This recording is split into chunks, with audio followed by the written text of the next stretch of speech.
and the fan is put so that we can push the heat into the stove. We are harassing the trees for the purpose of cooking. So that aside, I realized that I needed to do something, but I am a small person compared to the whole Uganda. It is there, a wish could be done, so it was a wish. So you're wishing, but without a solution, there's nothing. You're stopping someone from cutting a tree, and then what? Because they grew up cutting trees. Trees is what makes firewood. Trees is what makes charcoal. So you can't tell somebody stop making. So one time, we're sitting in my house with my brother, front of a fireplace. And so like in winter time, you're having a fireplace. And so that's when it clicked.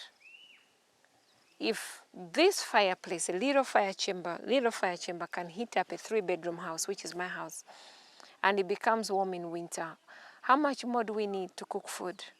As little. Because remember, these are coals, these are false rocks that they put there. So that is the genesis. Now remember, there was a problem of firewood, and looking at, okay, there's a challenge, but nobody can stop it because you need a solution.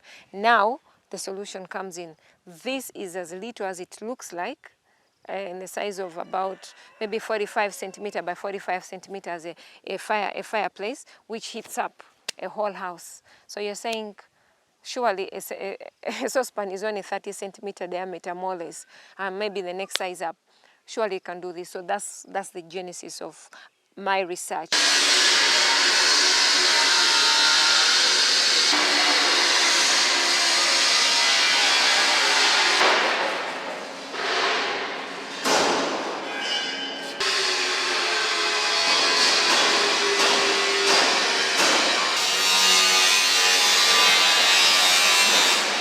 You cannot make this stone work unless you have forced air. Now that's I'm explaining about this. When you see these holes here, of course this is erupted volcanic lava. Now when the lava erupts, of course it emits a lot of fumes and the like, so these are the pores you see. Now for these stones, as heavy as it is, to be able to catch fire and become red hot, it needed forced oxygen. You see the normal charcoal. You just open the door and the little draft will come in and then the charcoal will become red hot. It doesn't happen with the same. So technology needed us to come up with the way you force air to induce burning. And this is what it is in the stove. So we induce air, or we force air into the stove, into the stones, and then the stones become red hot the way you see. So that's how it is. So, and for us, of course, if you force air, you're not going to maintain the air at the same level. Some food need less, some food need boiling point. So we had to now put in the regulation. Are you regulating the heat? So we have the fire regulation. So you're able to reduce the heat according to the food you're cooking, and that's how it works.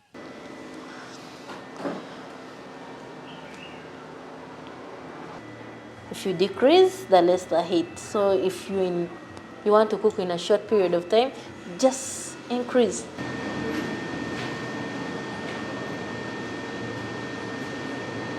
Why did we choose the rocks of all things? Because everything else that we discovered was it perishes within the next hour of cooking or so.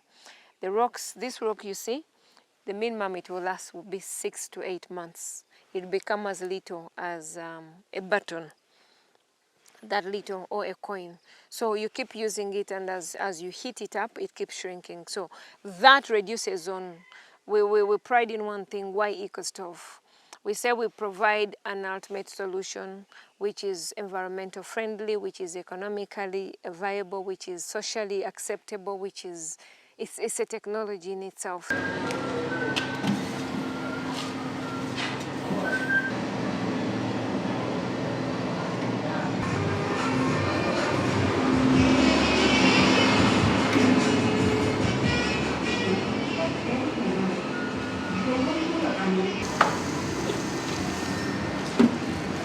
When it comes to Eco Stove, we use volcanic rocks, whereby we don't need to cut down trees.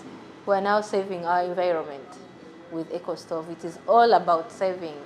But when it comes to a charcoal stove, cut down trees, keep your hands dirty, let's say the walls, everything is always dirty. And the saucepans, you always basically have to be washing them all the time because that charcoal produces a lot of smoke. With Eco Stove, you're sorted. Smoke-free, you save 75% of your income. So I find myself saving, because actually here with Eco Stove, I don't use what I've been using when I'm with charcoal. So I save.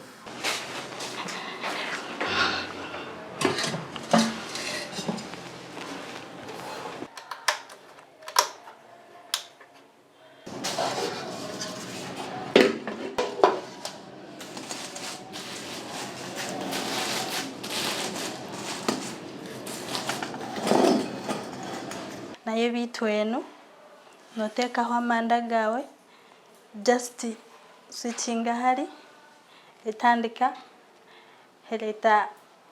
eleeta air omuriro gukwata juba juba then oterekaho ogenda omu byawe era kikugamba mbu taine na burofa buri aho yona eri kiriya aye kari akamanda oine kuteeka kwa amanda buri kutoora amanda ogenda onaabe buri kuja kukwata kiro ogenda onaabe baitu eno noteekaho omurundi gumu oba wamara.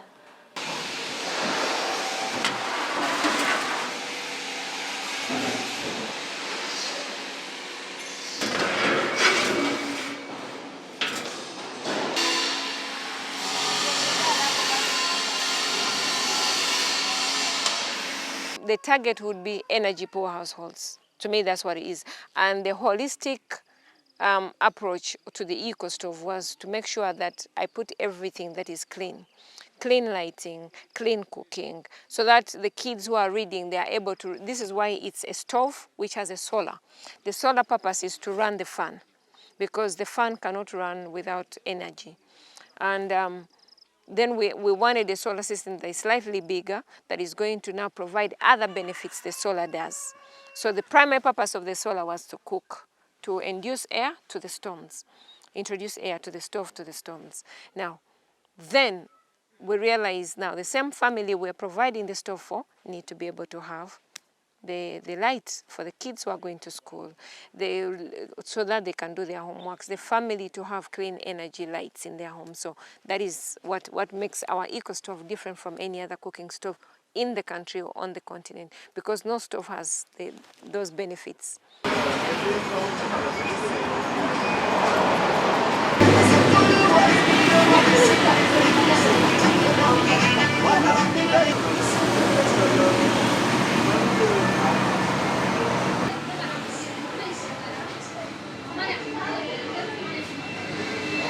The stove is way cheaper.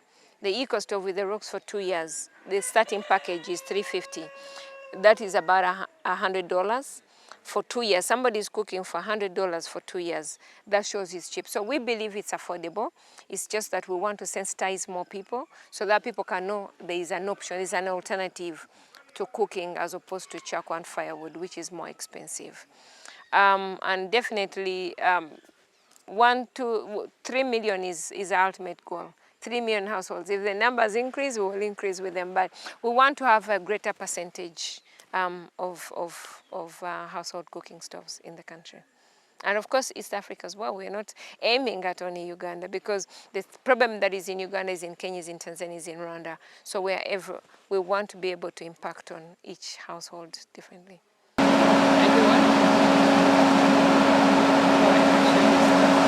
Phones. But now And when British internet, Telecom, now right? it's British Telecom. Yeah. Oh, West Uganda.